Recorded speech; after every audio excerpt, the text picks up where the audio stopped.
Hey, what's going on, everybody? Welcome back to episode number 16 of the Son of Man podcast. Today's going to be part 2 of our 4-part series talking about mental toughness.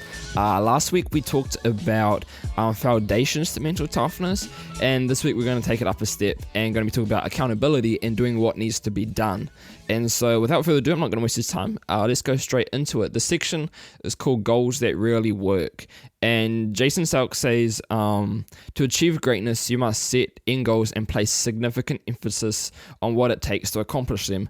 This whole section of the book does put a big emphasis not just on the end goals, but also the process to achieving them. And apparently there's this fact that individuals who write down their goals will have 9 times the success of those who don't put their goals on paper. So moving on from that, let's talk about 3 obstacles to effective goal setting. The first one is infrequency. We rarely talk about or think about goals enough. Often we will think about them at the start of the year or every quarter, but this isn't enough. You need to think about and execute towards your goals on a daily basis. Weekly goals should be the bare minimum. So every single week at the least, you should be thinking about what your goals are for this week, what you need to accomplish, what are the things specific to this upcoming week that you need to get done. Ideally, if you could be doing this every single day, that's even better. I like to do it at night. I like to think about what do I need to accomplish tomorrow, what are my goals for tomorrow, and what can I do that will be the most productive thing when I wake up in the morning. The next obstacle to effective goal setting is under accountability. Not keeping score is the big reason we lose focus and motivation towards achieving our goals. If we cannot evaluate how far we have progressed towards a goal, we cannot keep ourselves accountable to the goal we set. Every goal we set should be measurable and should therefore have a number attached to it. I'm going to talk about this a little bit more in later in this episode, but basically what this means is every goal should have a number attached to it. Even if it's something like, I want to be a better parent, it could be, I want to go from a 6 out of 10 to an 8 out of 10 in parenting, but we'll talk about that more in the future of this episode. The third obstacle to effective goal setting is the paradox of the end goal. And what this basically means is focusing on the end goal and not on the process. So, for example, when a basketball player thinks in his head, when a baseball player thinks in his head, I need to get on base, or a basketball player thinks, I need this shot to go in when he shoots, he'll be more likely to miss. Instead of focusing on the result, you should focus on the process. Jason Salk says, focusing only on the shot or the desired result adds pressure and distracts the mind from the fundamentals of the process. Your mind can only focus on one thing at a time. And so moving on from that, we're going to be talking about the difference between product goals and process goals and how they should be set. So product goals, think about your priorities that you listed earlier. It is now the time to turn those priorities into 3 specific and measurable goals. These are the end goals and are called product goals. Some examples of product goals are earn a promotion to regional manager by June 1st, lose 20 pounds in 6 months.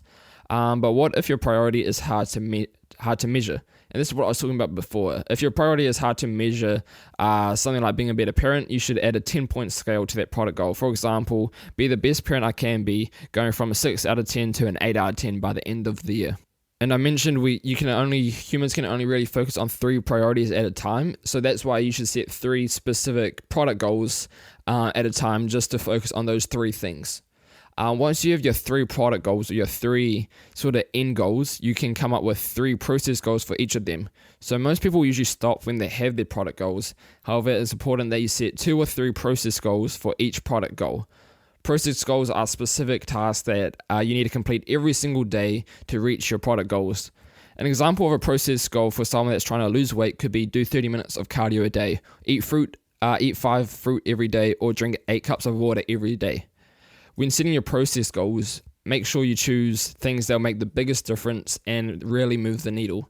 Don't just give yourself extra work for the sake of being busy. Now, when you got your 3 product goals and your 2 to 3 process goals for each of them, you now need to make sure that you're keeping on track. And you can do this by having an evaluation system that will help make sure you're on track. So daily evaluation is the key to daily success, and daily success is the key to success in life and career. So here's my one tip. Here's some 3 things that you can do. So every night you should ask yourself the following 3 questions.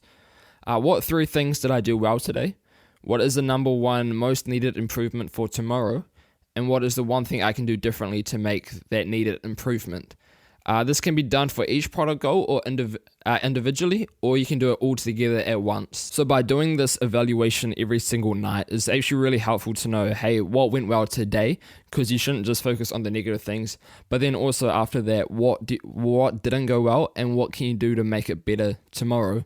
And just being constantly aware of all the negative things puts you in a position where you can turn your weaknesses into strengths and at least identify where you're going wrong and what you need to do to make that better. And even if it doesn't happen the next day, at least just constantly reminding yourself, hey, this isn't working and I need to sort this area out, is actually really helpful towards growing personally. But anyway, that's all my thoughts for part number 2 of this 4-part series on mental toughness. I really hope it brought you some value and you learned something from it.